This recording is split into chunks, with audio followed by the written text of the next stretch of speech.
Back to order. And next on our agenda, we're continuing with departmental appeals, and we have Dennis Roach to speak on behalf of the Film Commission.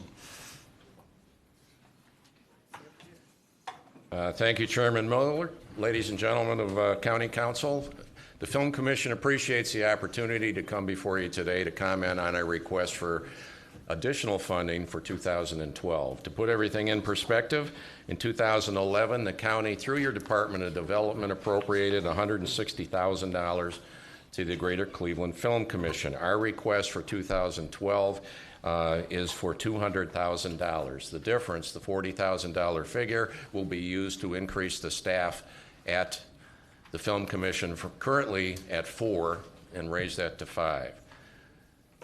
What's the point of that?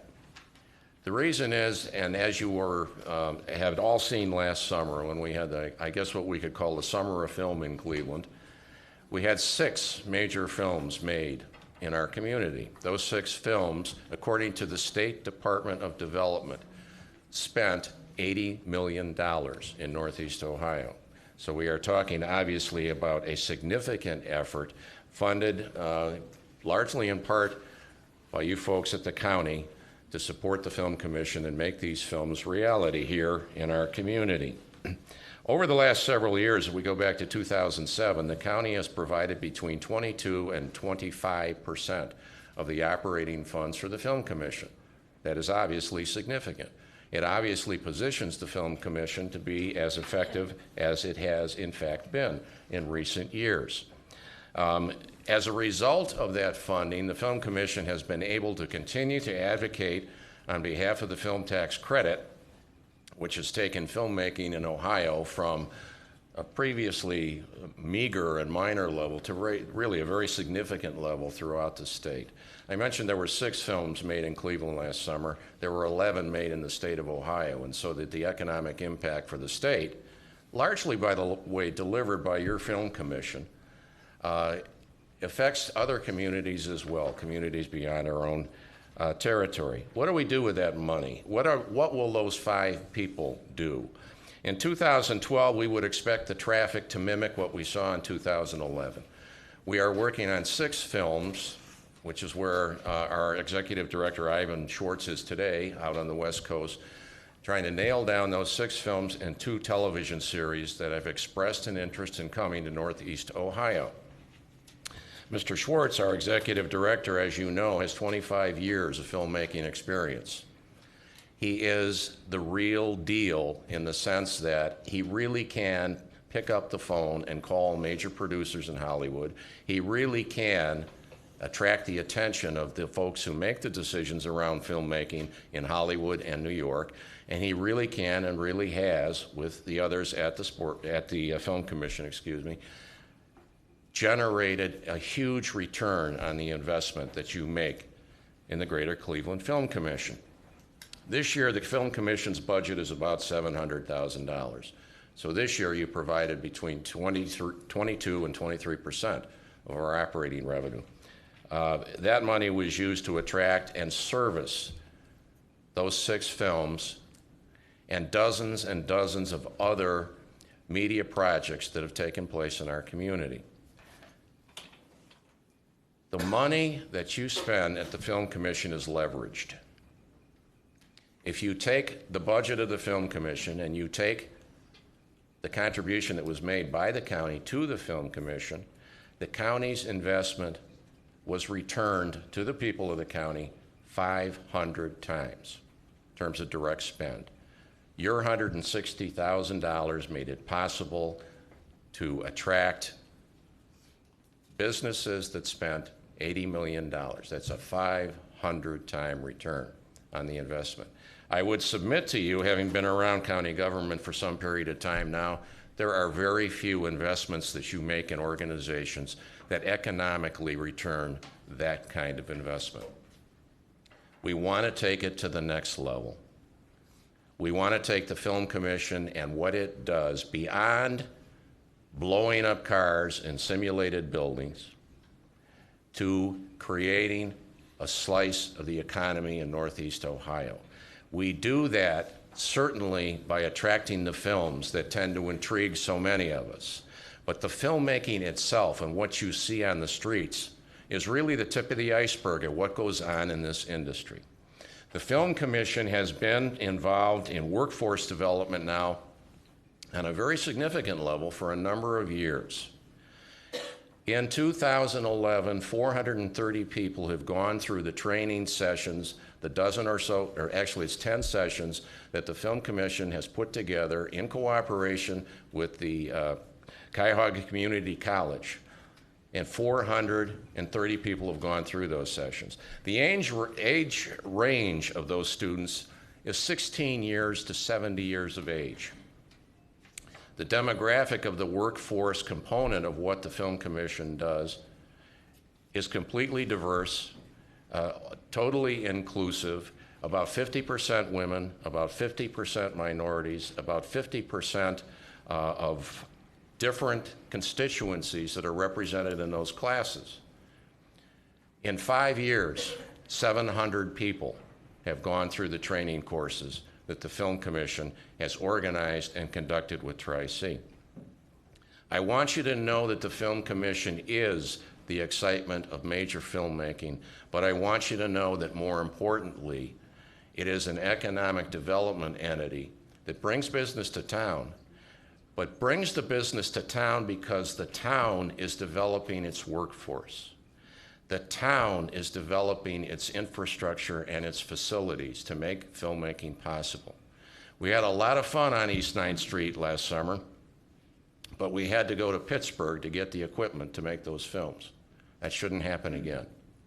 That's another layer of effort that is taking place at the Film Commission. So we've got workforce, we've got a physical infrastructure that we are working to develop beyond the workforce. We want the filmmakers to know that when they come to Northeast Ohio, they're getting the best, most skilled, most experienced workforce that they can find. We don't want films to have to truck in their crews. We want them to hire their crews in Cleveland. That's what this workforce development is all about. That's what your $160,000 will buy. And that going forward is what we are asking you to provide $200,000 to continue to support, but more importantly, to expand the effort. We want to expand the workforce development. We want to expand the physical infrastructure. We want to make it possible to secure the necessary equipment here. And long term, we want to build a studio. When I talk about a studio, I may not be talking about what so many of us assume or picture when we talk about a studio, but we are talking about a digital media center, a center where they can have sound stages, a center where beyond that they can make commercials, they can film TV series, they can make games, they can do whatever the digital sciences make possible now and going into the future. That's the longer term mindset. That is the goal of the board and the staff at the Greater Cleveland Film Commission. Your investment is just that. We're not asking for a gift. We're not asking to come before you, walk away with a check, and come back next year and ask for another one. We are asking you to support an effort that builds businesses, that puts people to work, and that creates economic value. That's what it's all about. The Avengers alone, one film, the big film last summer, employed 200 crew people in Cleveland. 4,000 extras were put on the filmmaking that took place here last summer. Look to the crews. If you can develop an infrastructure or a workforce that has crews that go from film to film to film, you are talking about men and women who are very skilled, very highly compensated, and very valuable as a value add to the community. If you took what a crew member makes on a single film and extended it out to a 12-month period, and if they could go from film to film and in fact stretch it out to 12 months, you are talking about people who are making between $100,000 and $150,000 a year. These are significant high-tech positions. That's the objective. That's why we need your support. We don't want to go back to where we were. We want to take the summer of films that we experienced this year in 2011 and build it into a business and build it into a segment of the economy. So again, I thank you, and I even thank you for giving us an opportunity to comment on our request for next year. I'd be happy to try and answer your questions, but before I do, I'd introduce you to Gene Romanoff, who is an employee, the Director of Development at the Film Commission, and probably has the answers to whatever might be on your mind. Questions by my colleagues, and starting with Council President Connolly. Good afternoon, and Mr. Roach. followed by Greenspan. Good afternoon. Thank you, Mr. Chair.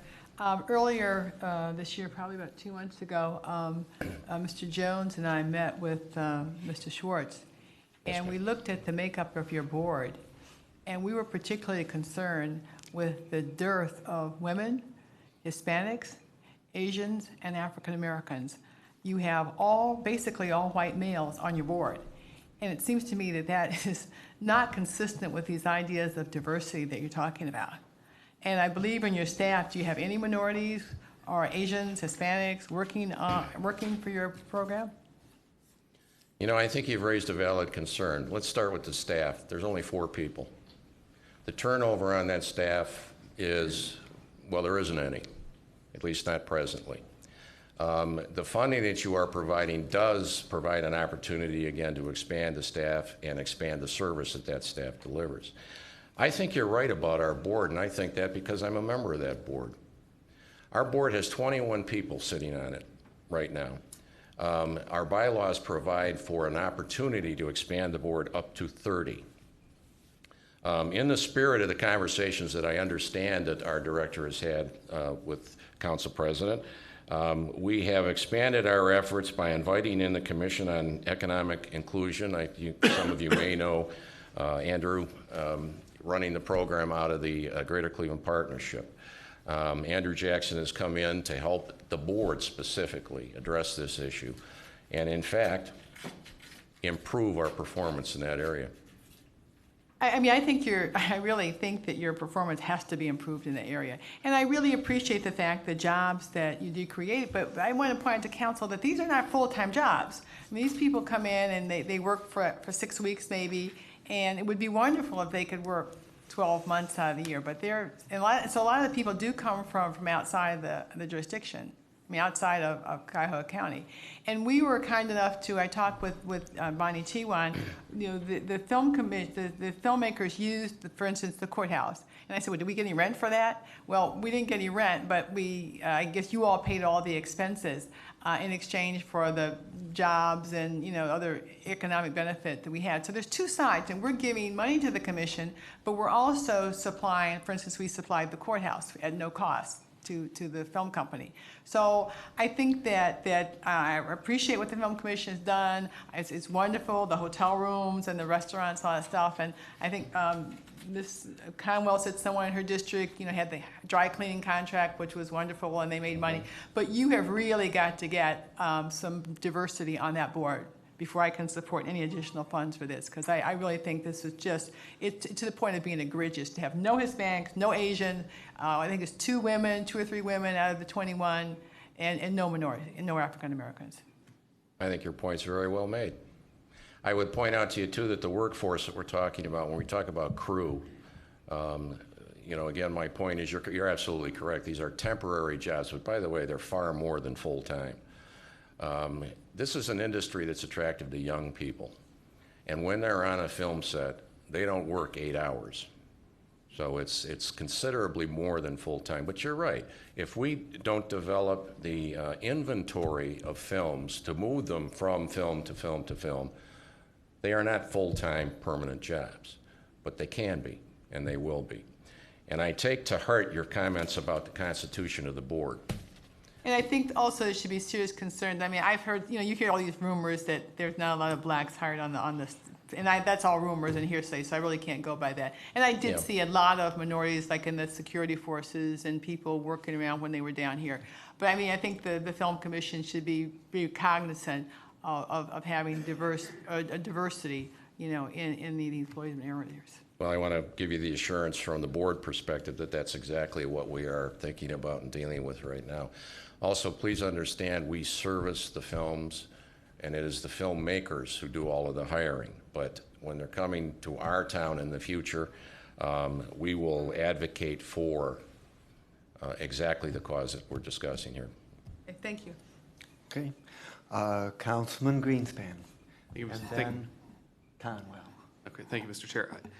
Whether funding comes out of this body or not, I think it would be beneficial for the Film Commission to look at the Economic Development Fund that is being put in place as another source, or possibly this source you're looking for, especially if it involves the creation of jobs.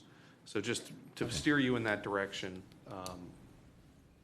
as a new vehicle for you to look towards. Appreciate that. Thank you. Okay.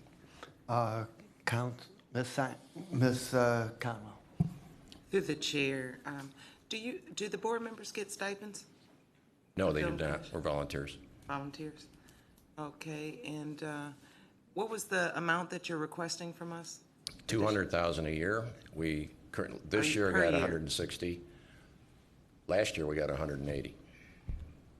Okay, and how many films a year do you think you would have to produce to be able to establish a $150,000 salary? How many staple movies would we have to have here? I don't actually have a figure on that, but the Avengers was the biggest one, and it took up a month of the community's time and resource. If you could attract films of that scale, of course, you need a dozen, but typically they don't require that much time. So anywhere from, and again, this is just speculating, but anywhere from a dozen films of that scale to perhaps several dozen. And through the chair, how are the Oh, movies? I would like to amend that just slightly by adding, we're not just talking about major films. We're talking about commercials, TV series, video game, and all of the digital sciences. So we don't have to have celebrities on the street every single day of the year. There are a great many surrounding kinds of activities that generate economic activity.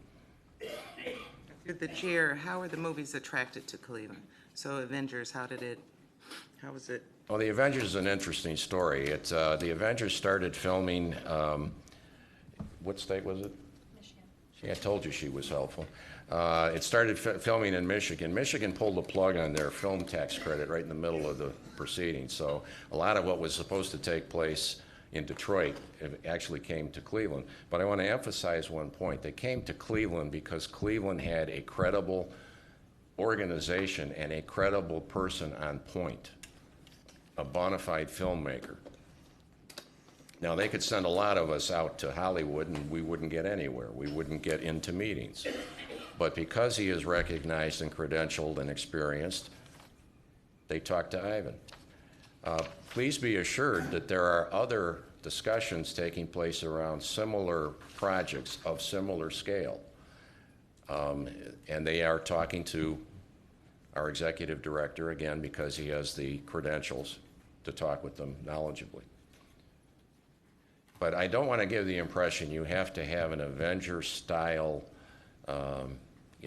this staged chaos in the middle of the street every single day to get the return that we're talking about here. There's so much activity that takes place between the films and around the films.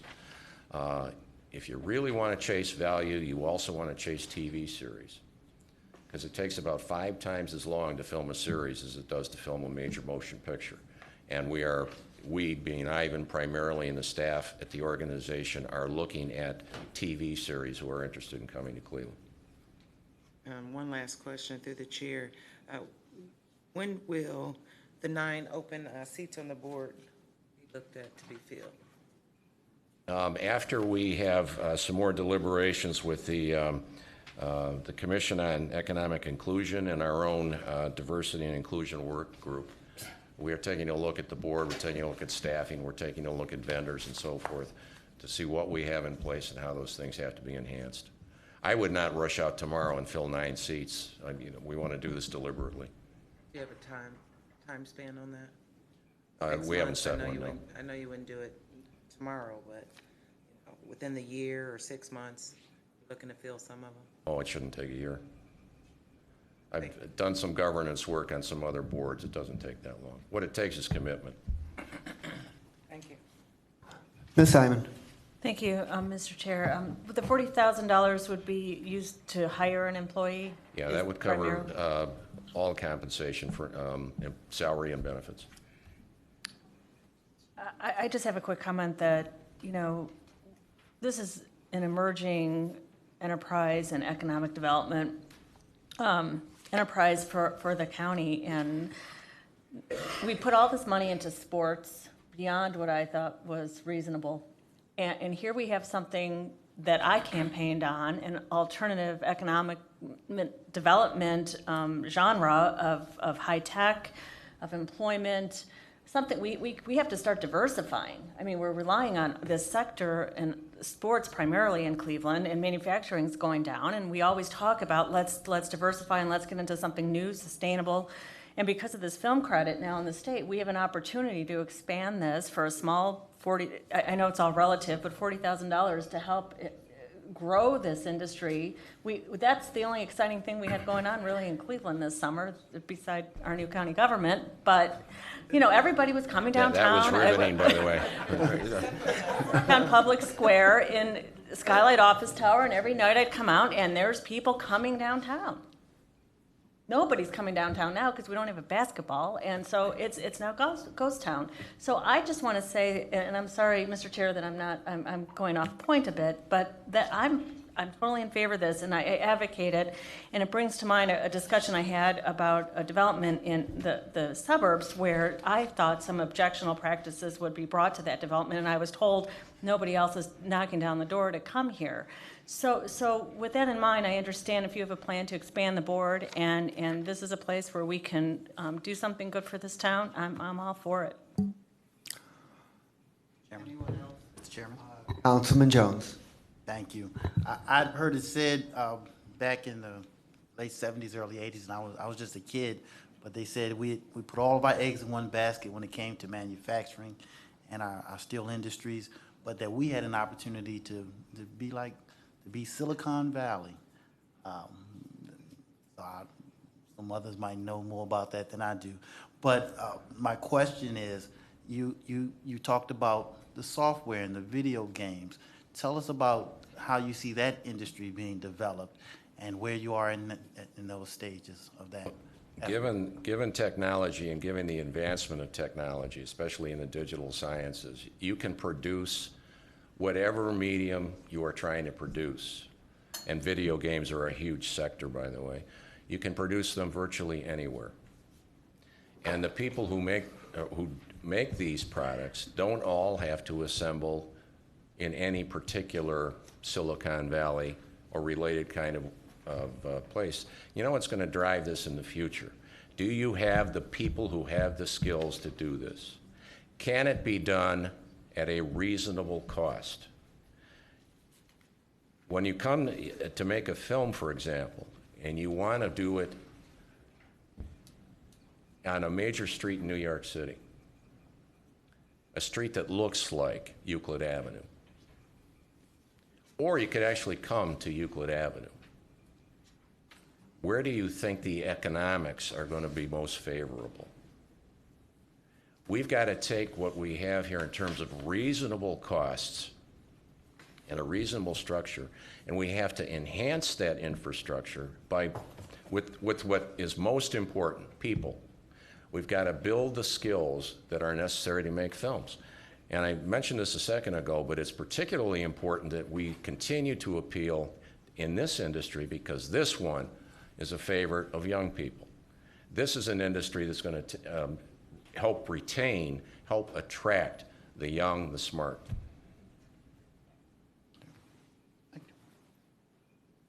Okay, anyone else? Mr. Chairman, just for clarity, is this a new request or a request of an additional 40,000? Our request is an additional 40,000. We, in 2011, got 160,000 from the county. Prior years, it was 180,000. So what we are asking for is 200 specifically to expand the staff, to expand the available service. And the chairman's comment earlier is one that really resonates with the Film Commission. It isn't just the 160 or 180 or $200,000. It is access to the courthouse. It is the incredible support that we got from the county structure in general, likewise with the city of Cleveland, to bring these films and to facilitate the making of these movies. This is an easy place to work, and it's an easy place to work because the government gets the importance of what goes on. And it's not so in many other places. Anyone else? Okay, thank you very much. I just want to tell the sheriff I'm sorry they didn't put the 3-minute timer on. Huh. Held him up. Okay, are there any other departmental appeals? Okay, that completes the departmental appeals. We would now like to call forward Sheriff Reed. And to the sheriff, the issue that we want more information on is regarding the overtime in the sheriff's office and what efforts are being made and can be made to control that overtime. Yes. I'm not an expert on administration, but it just seems to me that a $90 million office shouldn't require $6 million a year in overtime costs. And I know that one of the reasons that was put forward for the increase in overtime costs was the Seoul case. But yet the Seoul case is over, and the projection for overtime in 2012 is higher than it was in 2011. So I'm basically looking for two kinds of information. One is to better understand why the overtime cost needs to be as high as it is, and secondly,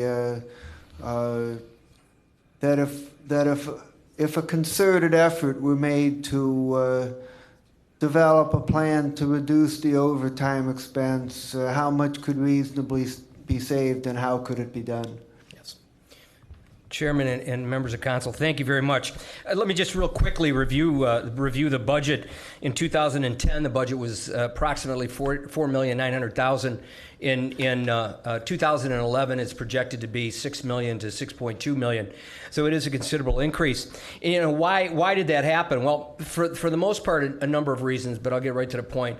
Protective services were one issue. We expanded the role of protective services because of the shortage of deputies that we've had throughout the year. We're about 21 deputies short. So, and we're in the hiring process. But as you know, through the transition, this hiring process has certainly slowed to a very slow pace.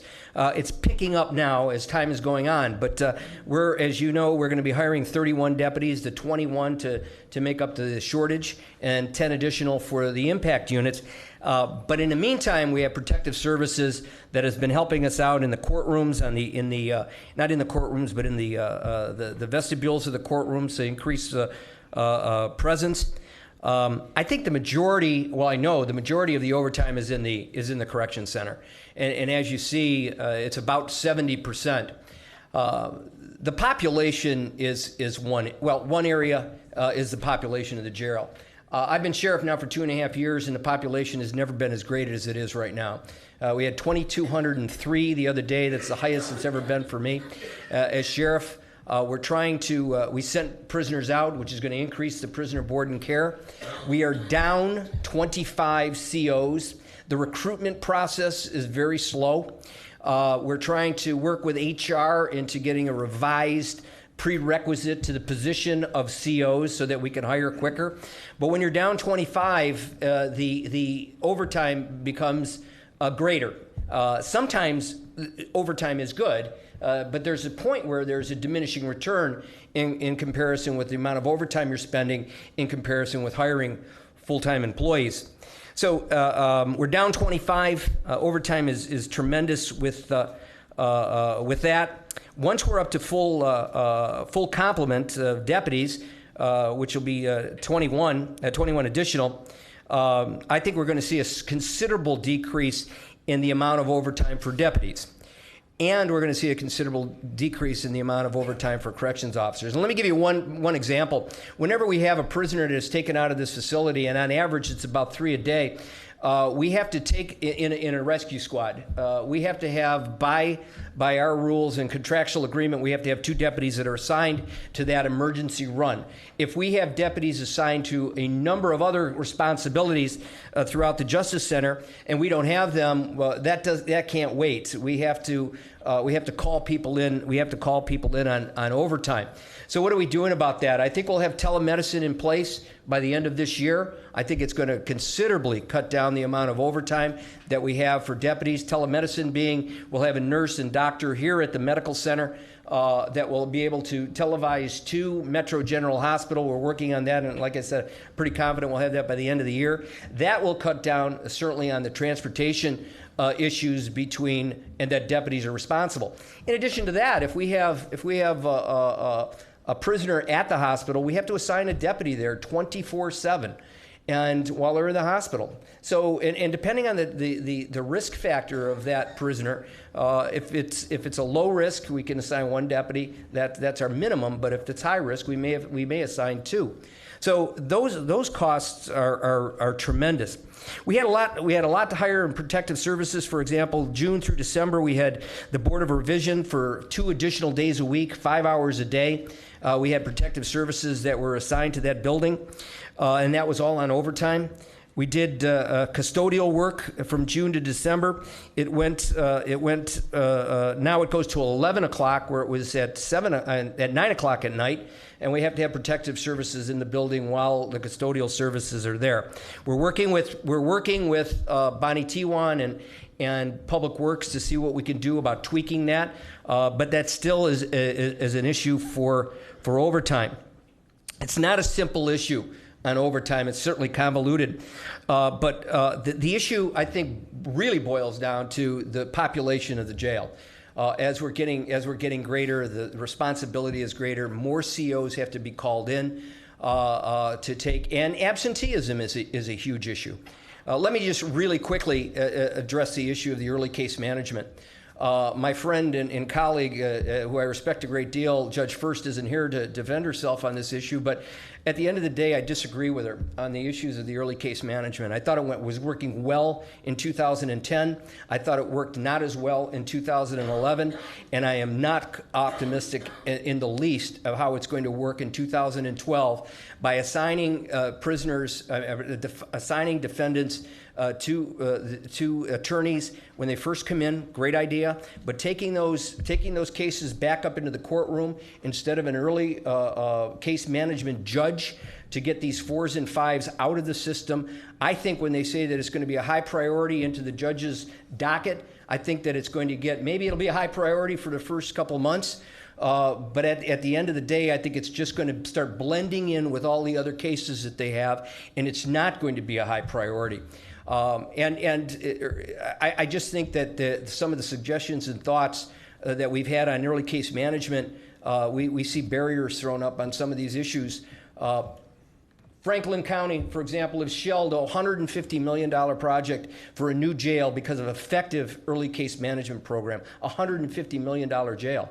I mean, those are the best practices that we should be looking at throughout the nation, and also not only just in the state of Ohio, but all through the United States, and Phoenix, Arizona, and others have had some really, really good programs. So I think it's just going to increase. That coupled with HB 86 is going to be a disaster for us. When you're talking about prisoners that are going to be held here for 45 days, when we can't hold them now, while the state looks for what they're going to do with them under community control, I don't know where we're going to just start to ship prisoners out, because it becomes a health and safety issue in the jail when we get over 2,200.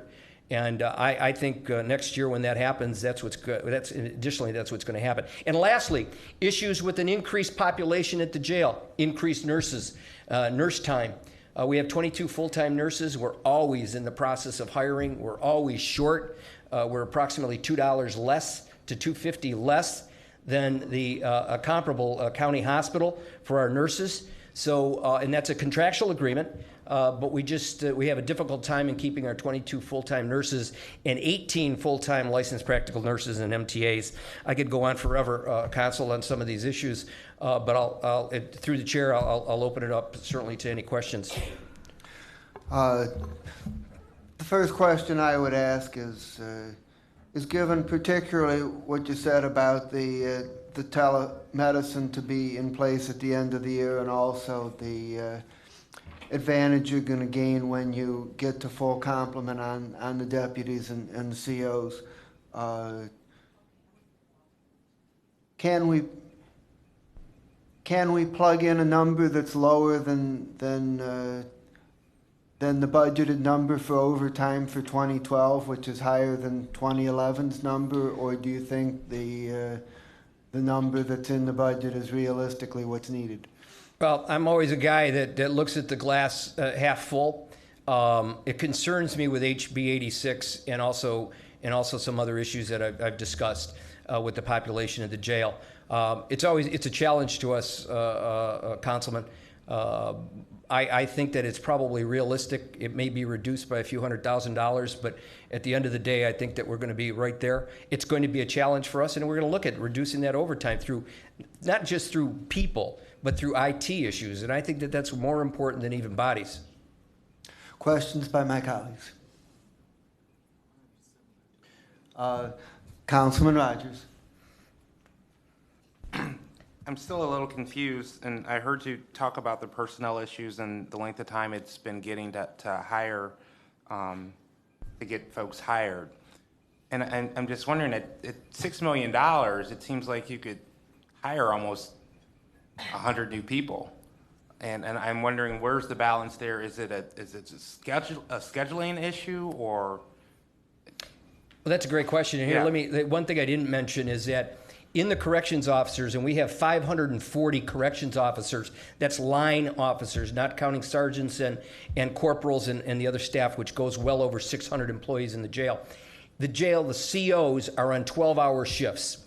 And in that 12-hour shift, there's 4 hours of built-in overtime. To make it simple, 1 week they're working 44 hours, the next week they're working 36 hours, which is a total of 80. But they're getting paid for 4 of those hours at an overtime rate.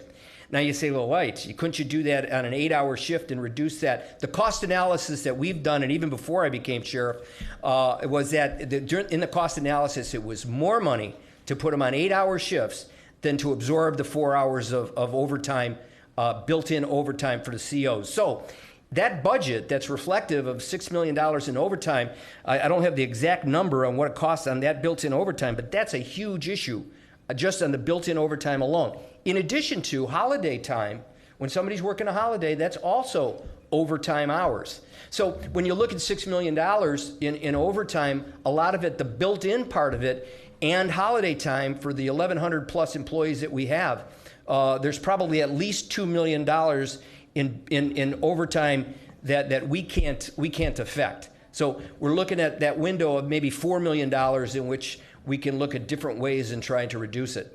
So to answer your other question, Councilman, was the issue of hiring. I think when the new government came in, as you know, and all of you know very well, that we were cautious on what we were doing, and as we should be in the hiring practice.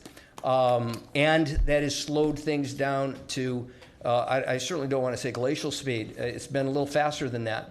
And it's getting much better. But right now, it's still very, very slow in the selection process. But I'm confident in the months to come, it's going to get better. But we're still, with that, we're still 25 COs down. And the recruitment is very difficult. I mean, you obviously know this way better than I ever would, but is there a possibility of doing kind of a flex shift where you have everyone works 12 hours, but you start them at different times? And all of those are good thoughts.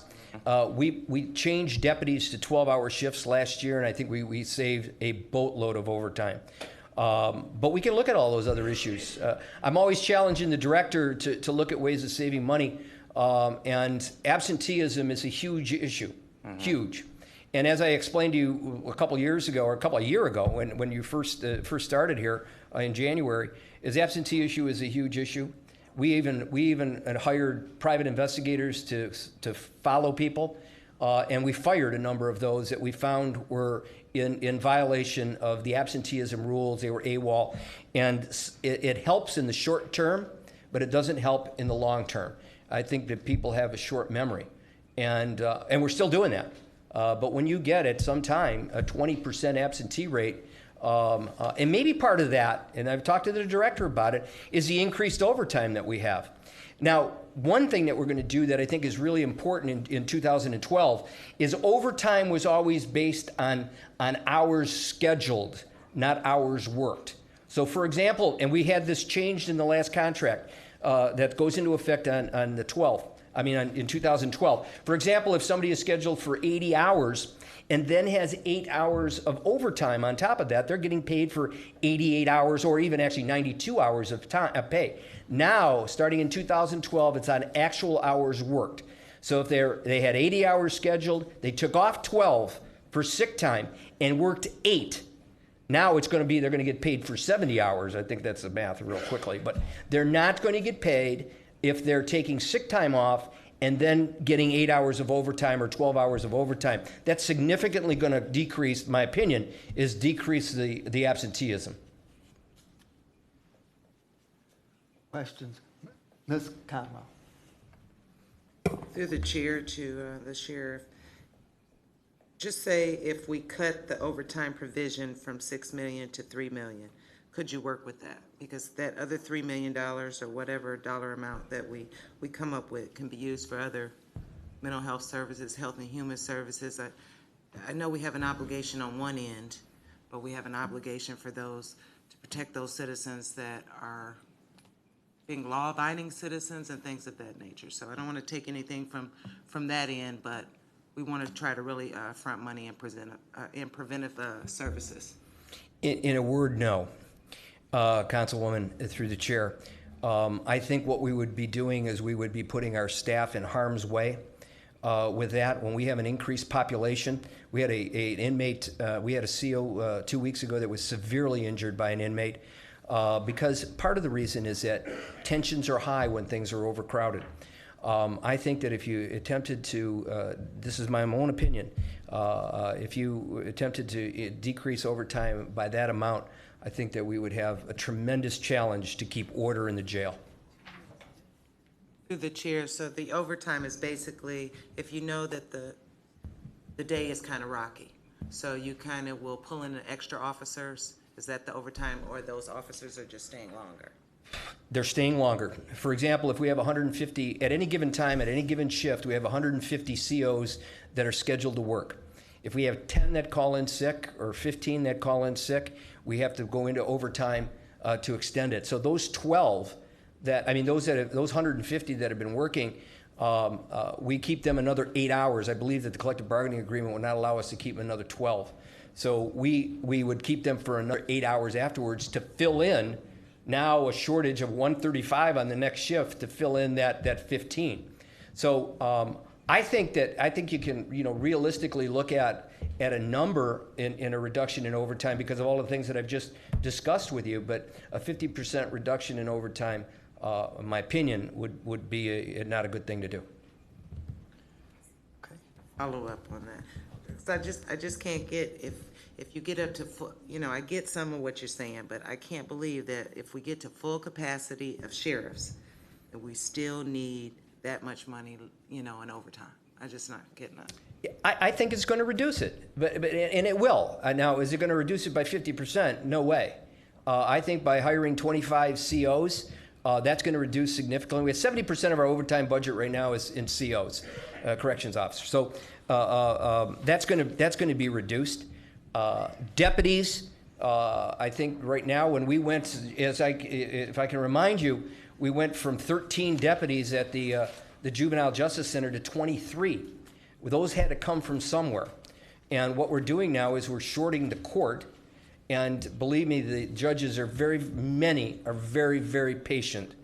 There's many that are not. And at the end of the day, I get calls often when they are short of deputies up in the courtrooms. Many, again, are patient with it. And that is not a good thing. It's not a good thing when we have, again, what that does is it slows down the process. A judge that wants a prisoner up there to get him sentenced and get him out, if we can't get a deputy there to have a CO hand him off in the courtroom to the deputy, which is that's the way it works. Now that prisoner is not brought into that courtroom and getting sentenced by that judge.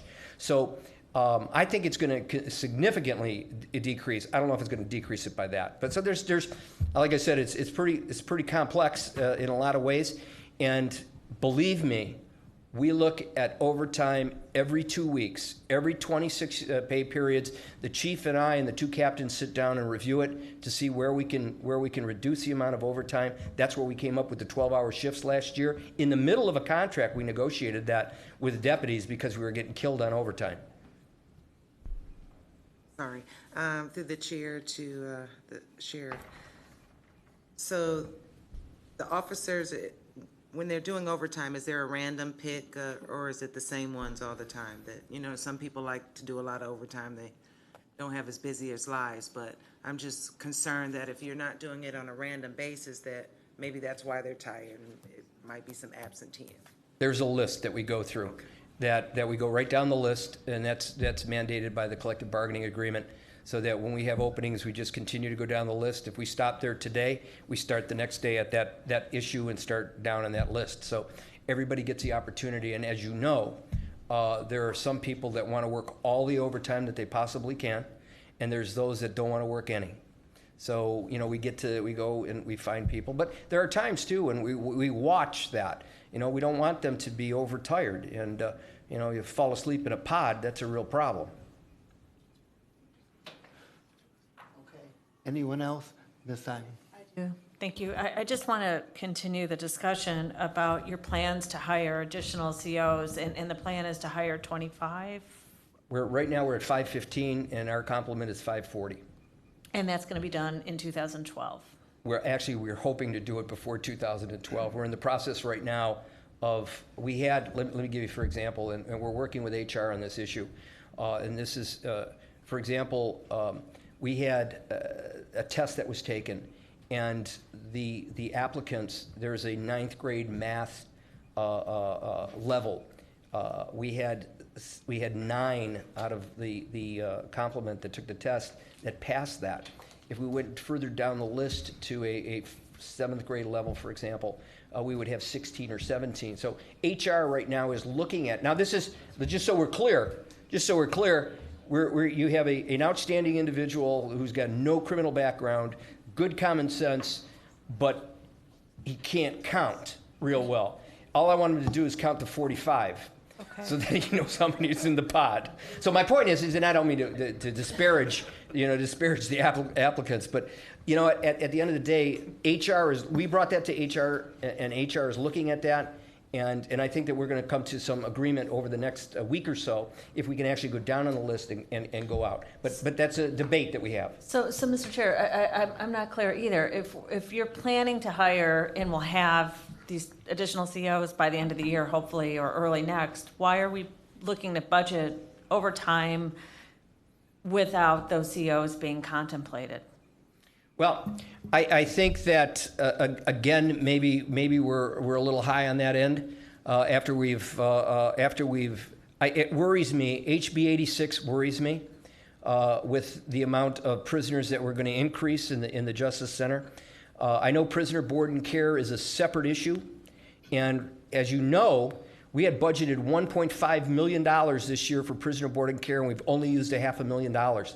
I mean, that's a real success story for us. But as the population is now increasing, this morning I had a lengthy discussion with the director about shipping prisoners out. So that's going to go up over the next 6 weeks on how many prisoners we're shipping out. So we're reducing in prisoner board and care over here because of good practices over here, but with HB 86 going to say that we're going to have to keep nonviolent felony 4s and 5s for at least 45 days, I think that number is going to be larger than what the judge says and maybe she's done some really good research on it, but I think it's going to be more than 400 prisoners a year.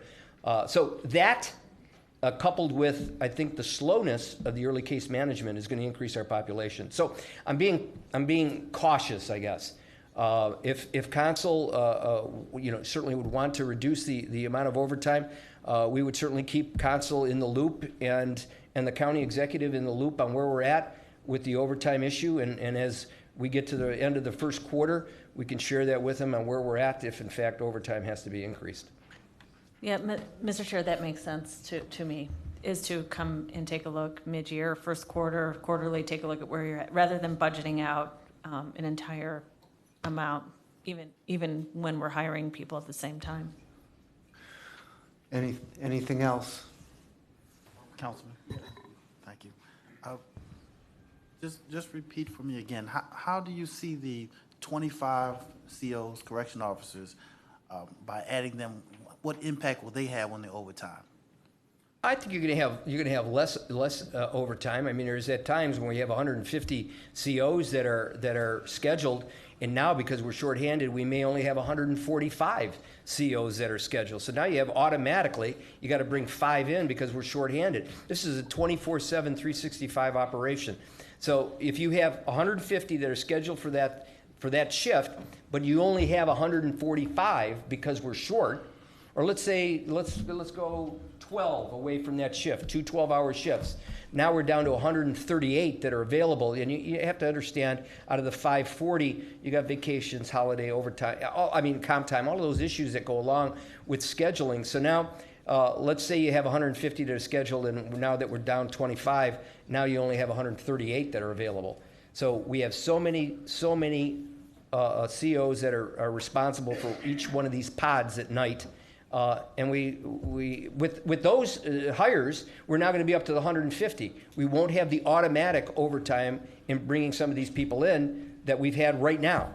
You have to understand too, 3 years ago, we were at 580 COs.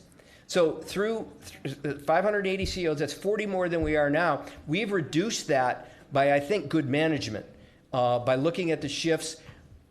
Going to, in the collective bargaining agreements, for example, we had two COs that were responsible for a shift at night where you have all prisoners locked down at 10 o'clock at night.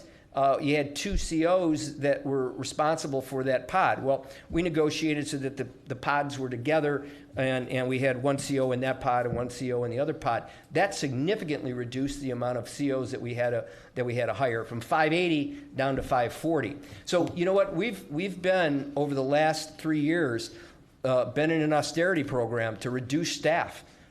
And for example, the wardens.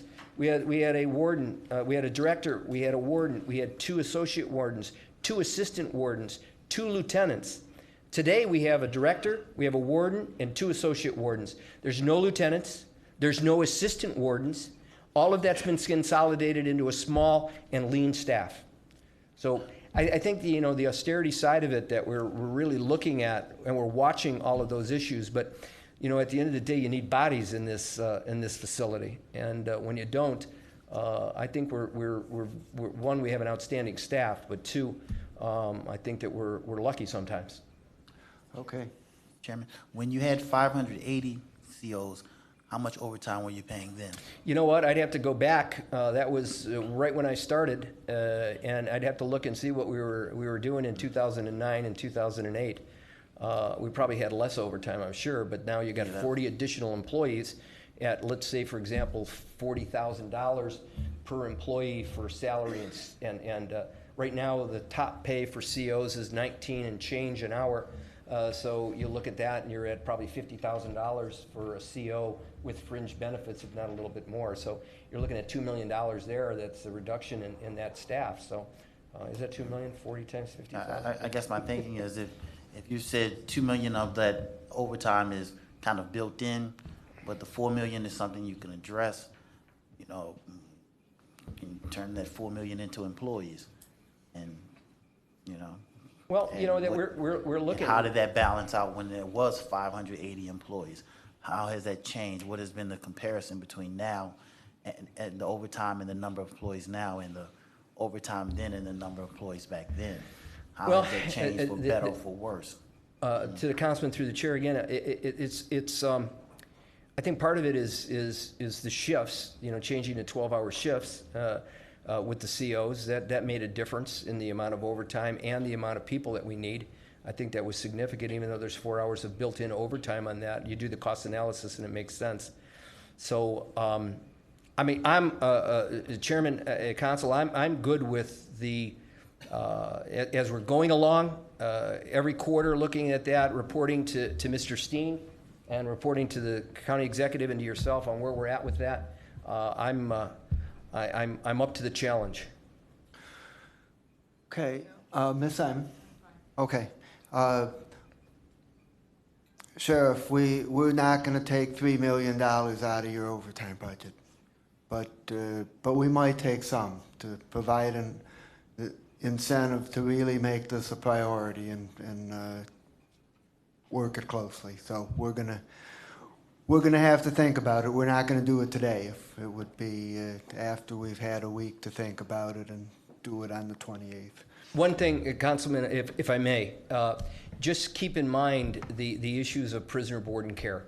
And I don't know what prisoner board and care is at this year. That's when we send prisoners out at $55 It's a at day. $978,000. 978, and that's because we've done, which was $8 million in 2009, and we've done a great job in bringing that number down significantly.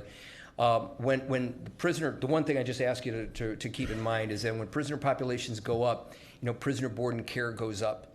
And we might be reducing some of the overtime over here, but prisoner board and care goes up. So, it might not be the balancing act that we really want.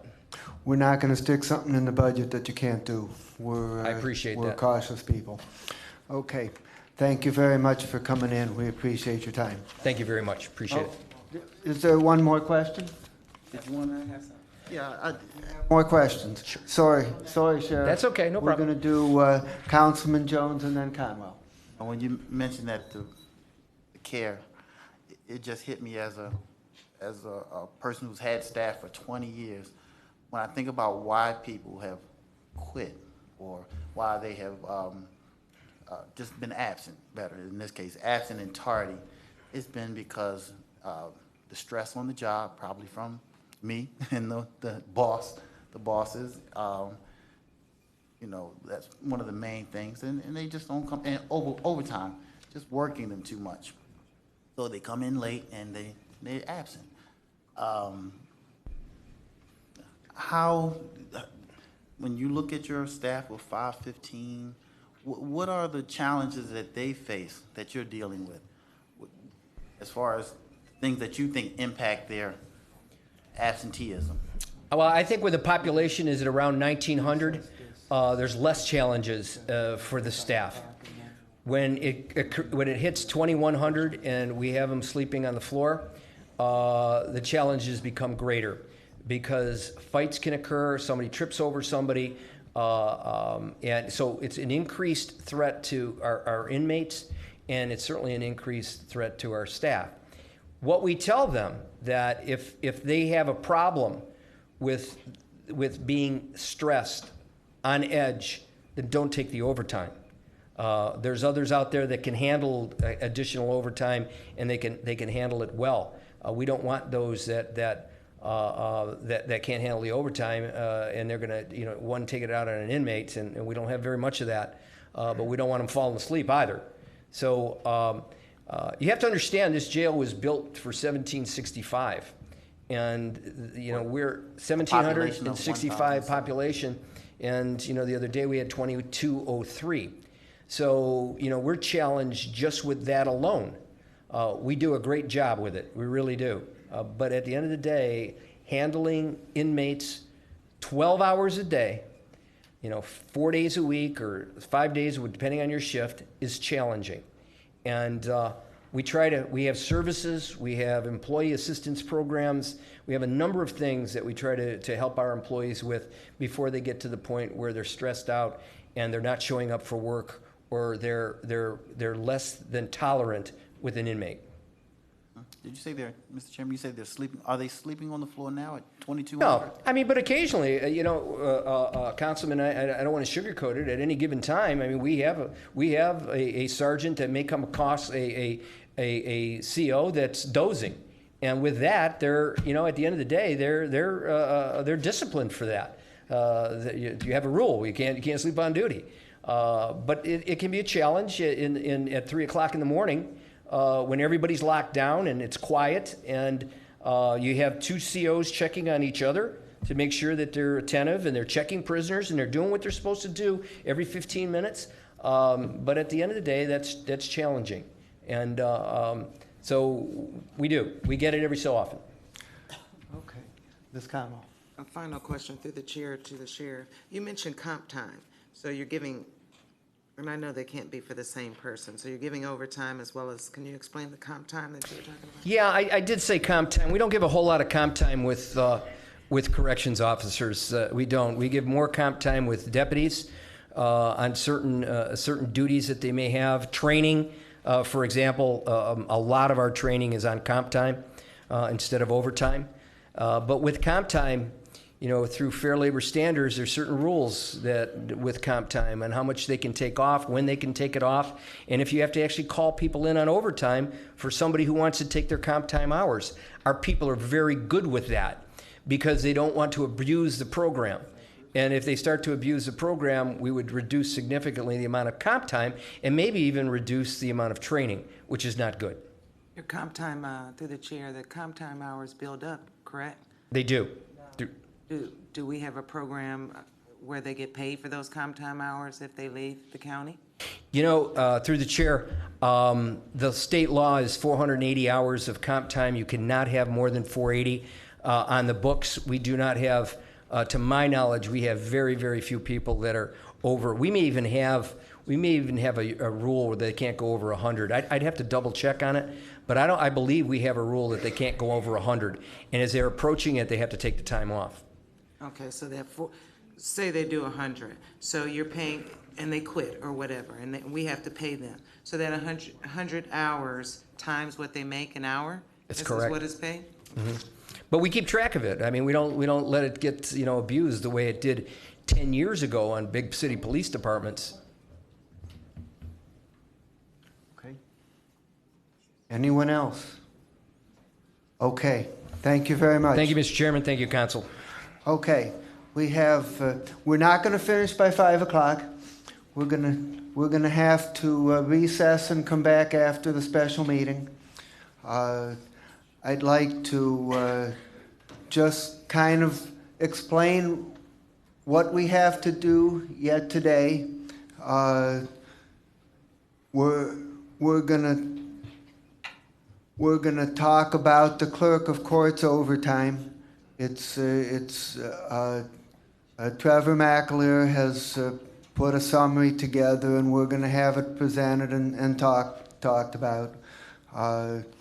I want to bring to everybody's attention, we had hoped that today we would accept the substitute version reflecting the changes that were passed on Monday, but we only got that shortly before the meeting, and we haven't had a chance to fully cross-check it against the list of amendments, so we're gonna hold off on that, and at the meeting on the 28th, we will accept a new version of the substitute, which will include this substitute plus any other amendments that we pass today.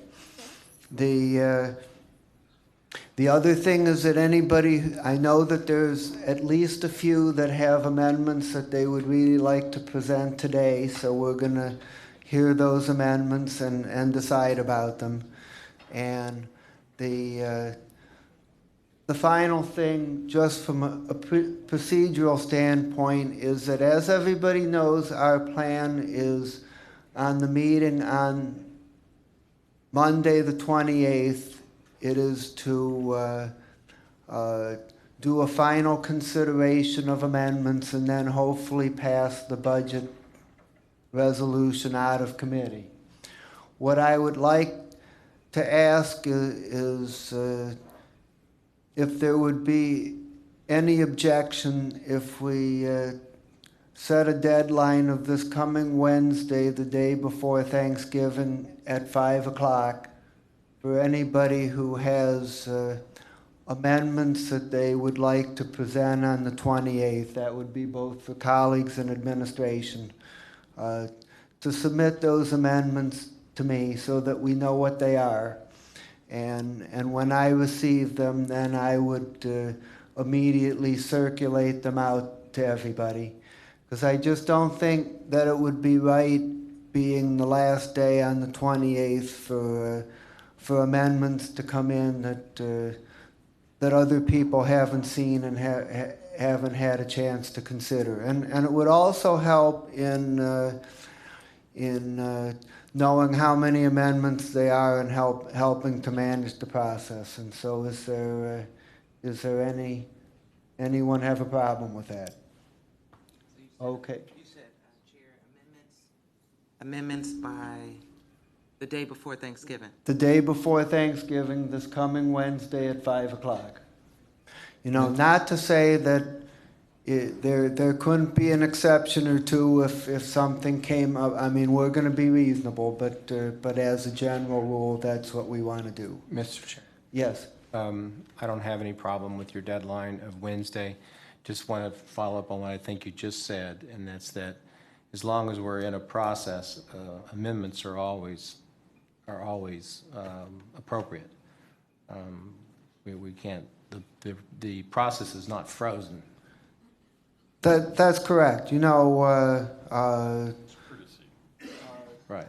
I want to provide the right balance between between keeping an open process, but at the same time, it's going to be very difficult to pass amendments on the 28th if people haven't had a chance to see them and consider them.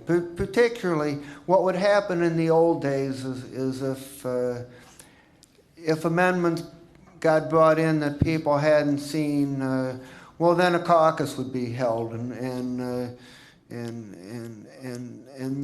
they'd go into a room somewhere and bat them around and work something. Well, you can't do that anymore, you know. So people need at least some time to see what's coming down and to think about them, and that's what the reason is. Thank you. Okay, so yes. I'm just wondering, you mentioned that there are going to be some amendments that are going to be introduced today and that we're going to vote on them. That's correct. Today. If we decide we're ready to vote on them. Well, I guess that's where I'm getting at. If we receive, I know we've done this once, we have the starting point and we all voted on that knowing that there's going to be new amendments to come and possibly some amendments that may later on get voted off. But I'm just wondering if we're going to be introducing amendments today and anywhere along the process up until next Wednesday, if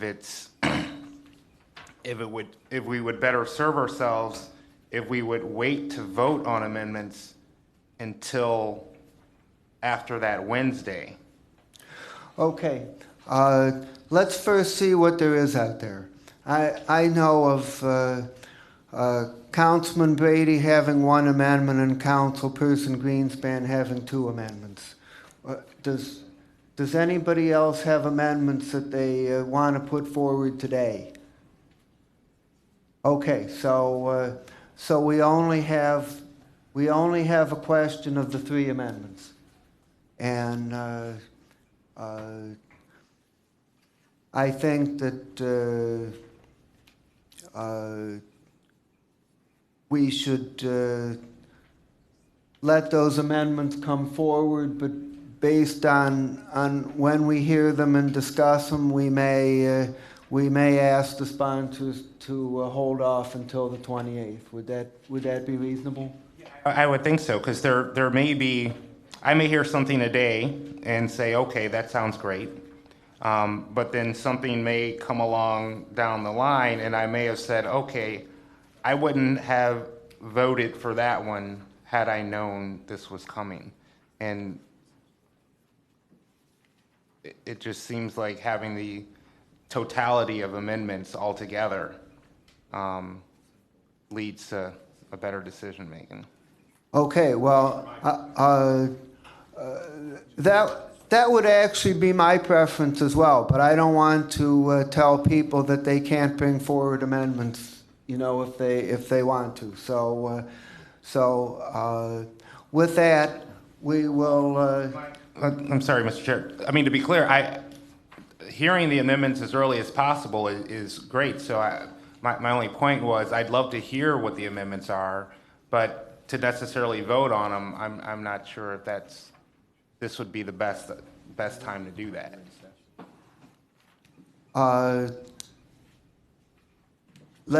Let's take just a minute apiece and have the sponsors of the amendment explain the amendments now so that people know what they are, and then as we're going to come back after the special meeting, so people will have a little bit of time to think about them. Councilman Brady. Thank you, Mr. Chairman. I will be seeking to amend the budget to add an additional $750,000 for the Adams Board for the year 2012. And will be pleased to have, if the council's willing to talk about it myself, but to have Mr. Dinahan talk about how that money would be spent if the council chose to make that additional appropriation. Okay, Councilman Greenspan. Thank you, Mr. Chair. I have a document I can hand out. I have two amendments, none of which are, as you would imagine, none of which increase our spending. Should I just pass them down? The first amendment is basically that if the council approves any additional spending above the executive's budget, that the expenditures should be deemed as one-time only expenditures, no continue, unless the expenditure request itself specifies multiple years, but it should be deemed as a one-time expenditure. That way the receiving body doesn't have the further expectation in future budget cycles that this money will be continuously appropriated to them. The other item, which you'll see as item 3, please disregard item 1 on the list. We will, Chairman Miller would like to defer that discussion until the 28th, which is an amendment to an amendment to amendment we've already adopted, which is in the package that we'll be discussing on the 28th. The final amendment is a fund utilization protocol, and it dovetails on the fiscal officer's recommendation that if we are, I'll just paraphrase it, if we are to approve any additional spending above the executive's original budget, that we wait, and I put in here 6 months into 2012 to see how the revenues and expenses for the 2012 budget cycle fare out. The reason is for this is we have, I think, 3 wild cards. I believe the chairman refers to them as threats to our budget that affect both the general fund and the HHS levy fund. Number one, if I believe the NBA season's done, the budget here does not, I believe, contemplate a full year season's impact to the county. That would need to be contemplated. Number two, the reappraisal process. There's a belief, and we heard Mr. Rubino, and I believe Director Steen can address it as well, that the 5% may not be enough as far as a decline in property values. If that's the case, not only would it impact the HHS levy fund, I think the number we heard was 1%. Every 1% equals $2.25 million. If we're off by 5%, that's $11 million that we would need to dip into the fund balance, into the reserve. And based on the numbers we see now, we're already below the 15% in 2013. The other item is, and this is a major unknown, and nobody's able. I can show it. I can show it to you. The other major unknown is what's going on in Washington with this super committee, and nobody is really sure how the impact is going. What's going to happen if by next Wednesday the super committee doesn't come up with any recommended budget cuts, which budget cuts are coming anyhow. It'll be $1 trillion+ in budget cuts. it will trickle down to the states. We just don't know what that is. So the purpose of delaying whatever appropriations we were made is to see how these impact us. My concern is we will spend through the reserve or spend into it significantly to the point where we may put the county inadvertently in a very difficult financial position into 2012 and clearly into 2013. That's the purpose behind the delay, once again, just supporting the fiscal officer's recommendation. Okay, everybody now knows what the three amendments are. We stand in recess, and at what time is the? It's still 5 o'clock. Should we take a 5-minute break? Okay, we're going to take just a 7-minute break, and at 5 o'clock, the council president is going to conduct the special meeting. Thank you. We will resume this immediately following the special meeting. Thank you.